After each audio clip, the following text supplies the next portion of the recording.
नहीं होता था, लेकिन आज विधवा विवाह होता है।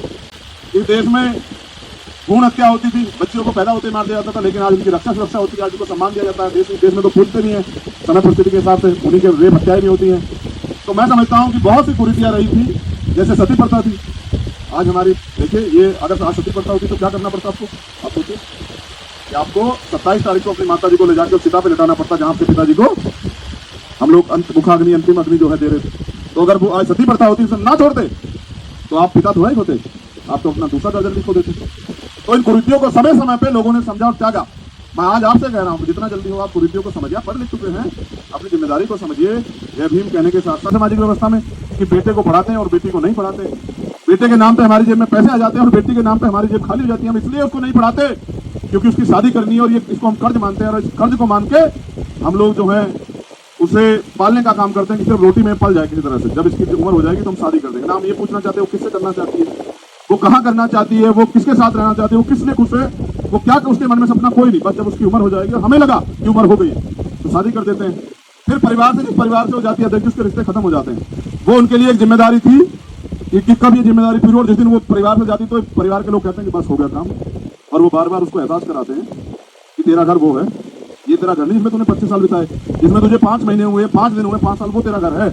वो जो कहेंगे तुझे मानना पड़ेगा, चाहे वो मरे चले कटे। आज कितनी बहनें जो हैं आप देखते हैं कि वो आत्महत्या कर लेती हैं, उनको वो जल जाती हैं, उनको जला दिया जाता है, वो सुसाइड कर लेती हैं, उनको पीटा जाता है, लेकिन परिवार के लोग कहते हैं पति सही है, इसकी सारी बात आप मानो।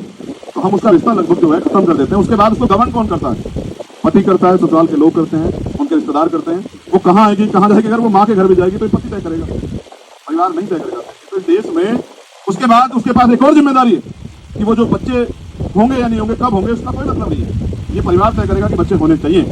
और जब बच्चे हो जाएंगे तो मैंने ये देखा अपने जीवन अनुभव में, कह रहा हूँ कि बस माँ को यही पता है कि जीव जो है महिला, उसको हमें ताकत देनी पड़ेगी। उसके बाद वो पूरी जिंदगी जो है वो परिवार के हिसाब से गवर्न होती है, और जिस बेटे को वो जन्म देती है वो बेटा भी ये तय करने लग जाता है कि वो माँ क्या करे। और जब वो बेटा बड़ा हो जाता है तो माँ से कहता है कि तूने बड़ा काम कौन सा किया है, तूने मुझे पैदा करके कौन सा बड़ा काम किया, पाल के को सारी दुनिया तो करती है। लेकिन मैंने ये देखा कि एक माँ रात को 3-4 बजे तक नहीं जाती, वो बच्चे को फिर नहीं खिलाने के लिए, वो इंतजार करती कि सो जाए। अगर बुढ़ापे में वो माँ गलती कर दे तो बेटा आग बबूला हो जाता है, बहू आग बबूली हो जाती है, क्योंकि हमने संस्कार ही ऐसे दिए साहब। लेकिन जब मैंने देखा कि जब हम बचपन में होते, छोटे होते हैं, तो हम 1000 गलती करते हैं, उनका एक ही बात होती है कि वो हमें उससे रोकते हैं।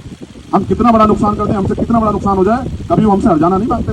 लेकिन अगर हम एहसास कराते हैं उनको बुढ़ापे में, अगर उनसे एक गलती हो जाए, उनको एक चीज जरूरत है, बताओ कोई कितने लोग यहाँ बैठे हैं, 1% गारंटी देता हूँ। देखिए अगर कभी अपनी माँ से कोई 7 साल के पूछता हो कि तेरा कोई मन है कुछ खाने पीने का, तो कुछ पहनना चाहती है, तो कोई आना चाहती है, तो जाना चाहती है, हम ये चाहते हैं कि वो बुढ़ापे में भी हमसे गवर्न हो। अगर वो बुढ़ापे में भी अपने परिवार के पास जाना चाहती है, ये हम नहीं तय करते, ये परिवार तय करता है। तो इस देश में महिलाएं 2 दर्जे की नागरिक है। हमने पितृसत्ता को चैलेंज किया है। हो सकता है कि आपके परिवार के लोगों को अच्छा लगे, मगर पूरी जिम्मेदारी से हम सब लोग आपके साथ खड़े, और पूरी जिम्मेदारी से हम इस बात को आगे बढ़ाने का काम करेंगे। आप देखना आने वाले कल में हम इस प्रथा को और आगे बढ़ाएंगे जो हमारे महापुरुषों ने चलाई। आप अकेले नहीं हैं, आप हमारे नेता हैं। आज हमारे बहुत सारे साथी यहाँ उपस्थित नहीं हैं, क्योंकि अचानक से 2-3 दिन में मैं खुद उपस्थित नहीं था। मुझे इस बात के लिए मैं क्षमा चाहता हूँ कि जब परिनिर्वाण हुआ तो मैं आपको जो आप जानते हैं, मैं कैडर के लिए छत्तीसगढ़ गया था। आपने मुझे अनुमति दी कि आप कैडर का काम करो। मैं समझता हूँ अध्यक्ष जी कि जो साथी भी यहाँ नहीं है, बहुत सीनियर साथी भी यहाँ नहीं है, वो भी अगर आज यहाँ होते बहुत अच्छा लगता। लेकिन आप ये समझिए कि हम सब लोग आपके साथ खड़े हैं। मैं तो धन्यवाद देता हूँ राजस्थान से जो लोग यहाँ पहुंचे।